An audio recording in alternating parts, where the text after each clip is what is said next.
apa kabar semuanya? Halo Mbak, apa kabar? Hai Mbak Amalia, I'm good, thank you. Oke.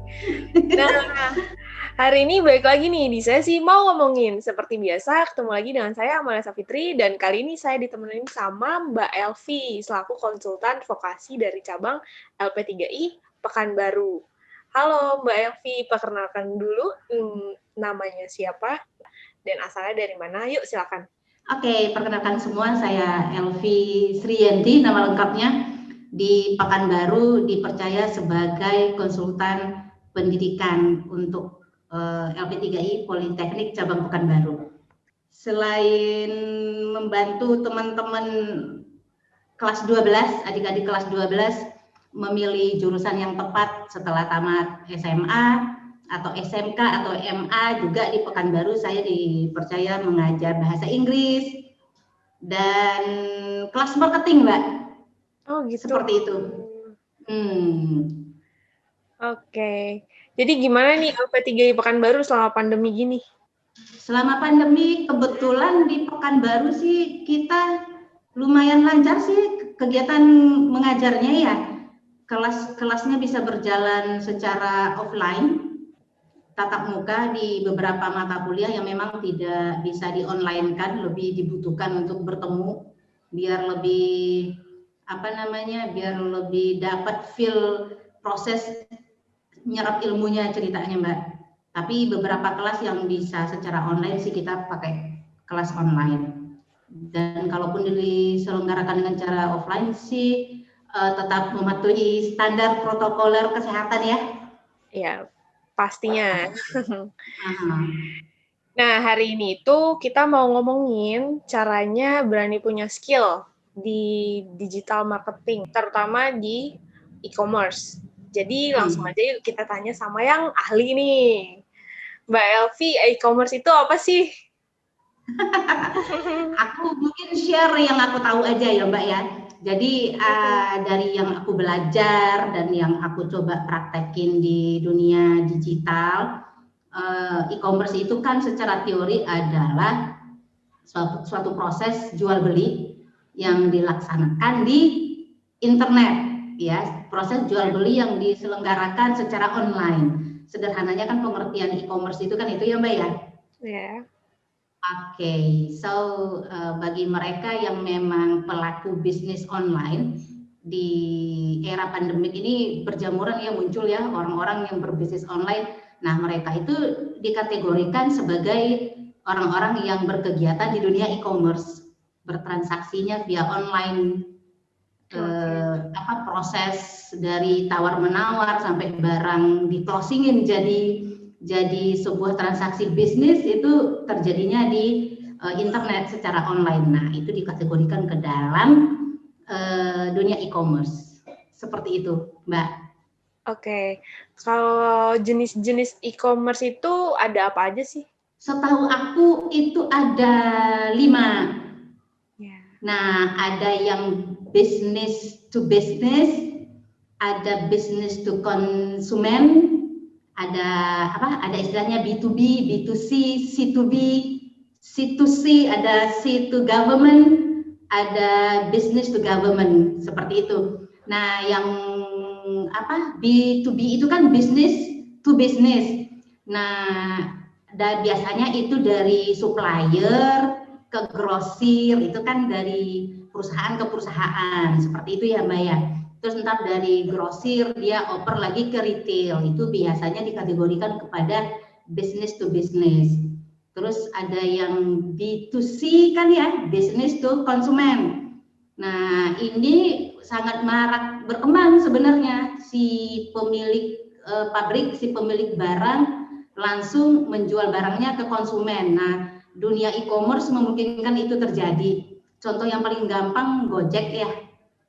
Yeah. Gojek punya aplikasinya, dia tidak pakai orang ketiga untuk mendapatkan konsumen. Konsumen langsung punya aplikasi Gojeknya, terus emang ya udah mereka Gojek sebagai perusahaan bertransaksi dengan konsumen. Itu business to business to konsumen ya, B2C. atau apa sih barang-barang yang branded pun sekarang selain mereka punya toko fisik, mereka juga punya website yang konsumen bisa langsung belanja kan ya, untuk menggapai konsumennya. Jadi digital marketing, dunia e-commerce ini membuat jangkauan pasar orang jadi lebih luas, seperti itu. Nah, terus untuk konsumen to business, C2B juga sekarang sejak zaman pandemik ini, sejak digital marketing berkembang, jadi peluang yang bagus bagi orang-orang yang punya skill di bidang digital. Jadi dia bisa jual skillnya ke perusahaan. Si perusahaan menggunakan jasa dia sebagai sesuatu yang bisa dijual di perusahaan mereka. Dan sebenarnya sebelum pandemi pun itu udah terjadi kan ya. Misalnya hotel order makanan apa di sebuah usaha rumah tangga apa gitu, misalnya pesan kue apa, nanti di packing yang bagus di hotel, ntar hotel mengklaim itu sebagai produknya dia. Itu kan konsumen to business.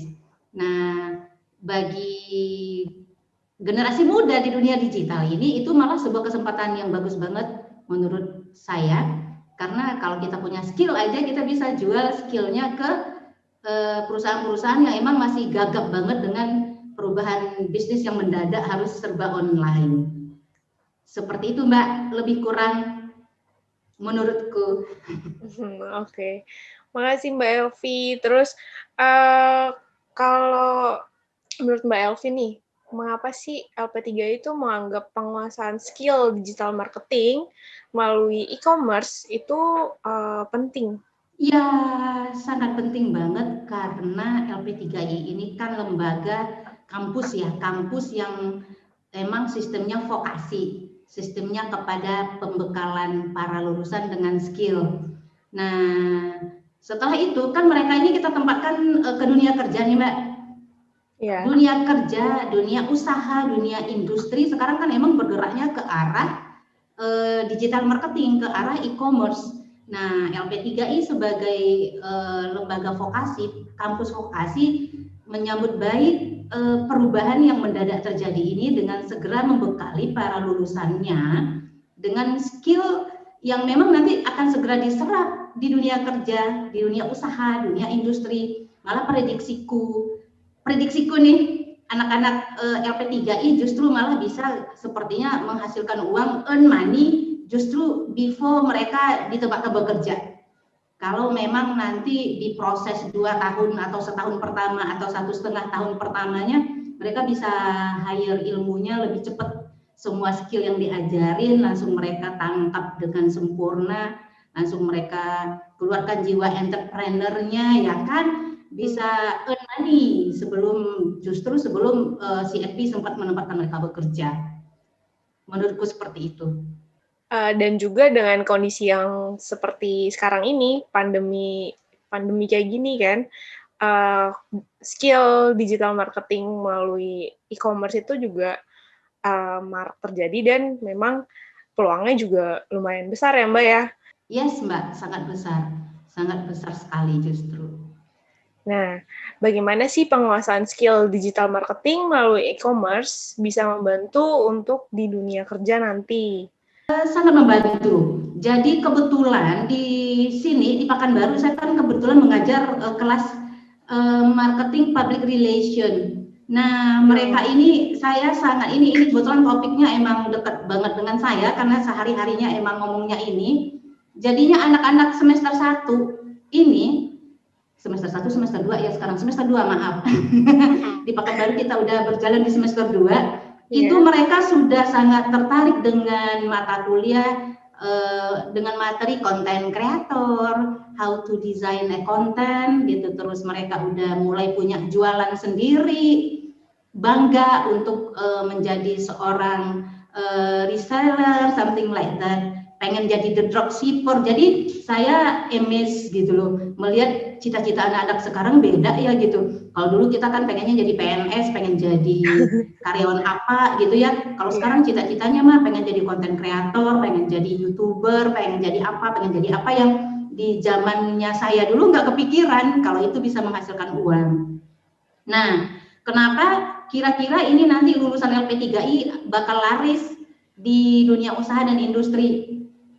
Karena memang kita LP3I itu segera menyesuaikan kondisi, menyesuaikan mata kuliahnya kita dengan membekali anak-anak dengan skill yang memang nanti terpakai di dunia usaha dan industri, khususnya di bidang e-commerce ini, karena emang menjamur kan ya kesempatan kerja, kesempatan cari uang sih kalau saya bilang. Masalah bekerja itu kan masalah how to earn income ya, bagaimana caranya bisa punya penghasilan. Nah, kalau tanpa mereka harus punya pekerjaan tetap bisa menghasilkan uang, why not gitu. Jadi ketika nanti si MP menempatkan mereka bekerja, sudah pada posisi mereka memilih gue ambil atau enggak ya gitu kan, ini udah punya uang nih sebelum ditempatkan bekerja.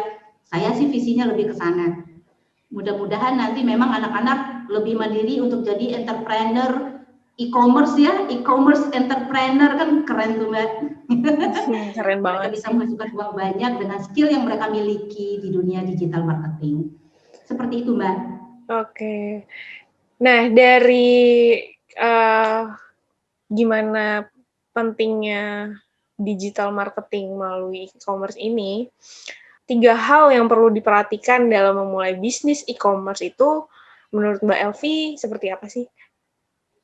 Menurut saya 3 hal yang penting diperhatikan sebelum kita memulai bisnis e-commerce ya. Yang pertama itu kita harus tentukan niche bisnisnya kita apa. Kita mau pengen fokusnya ke bidang apa. Kira-kira yang akan laris di pasaran itu niche-nya apa. Nah, setelah kita pilih dan emang kita mahir di bidang itu, baru yang kedua kita tuh harus tentukan, harus pilih platform sosial media yang emang nyaman sama kitanya comfort dan emang kita skill punya keahlian di bidang itu secara detail. Jadi yang kedua itu tentukan platform yang emang bersahabat dengan kita, yang kita nyaman makainya. Yang ketiga, call to action-nya harus jelas. Nah, jadi funneling-nya itu menggiring, traffic-nya itu jelas mau kemana. Apa kalau kita memang masih nyaman dengan WA ya why not pakai WA dulu call to action-nya. Tapi kalau emang udah mahir dengan website, terus punya landing page akan lebih keren lagi. Intinya kita know what to do di 3 langkah pertama itu. Niche-nya apa, platformnya apa, terus call to action-nya mau kemana. Biar traffic-nya nggak ngambang tanpa di follow up. Seperti itu Mbak. Atau bisa juga manfaatkan seperti platform Shopee, OLX, Blibli gitu ya, seperti platform-platform yang memang sudah ada dan bisa digunakan jauh lebih memudahkan kamu sendiri untuk memulai bisnis e-commerce. Yes, benar, bisa menggunakan pihak ketiga ya Mbak ya. Jadi akhirnya memilih bisnis C2C, customer to customer dengan menggunakan pihak ketiga seperti Shopee, Lazada atau apa yang memang akrab dengan mereka. Oke, makasih Mbak Elvi. Jadi tingkatkan skill kamu dan bongkar semua keterbatasan bersama LP3I. Nah, udah siap berani punya skill, klik link di bawah ini untuk mendapatkan beasiswa prestasi khusus LP3I Group dengan total 3,2 miliar sekarang. Kita ketemu lagi di episode mau ngomongin selanjutnya. Dadah!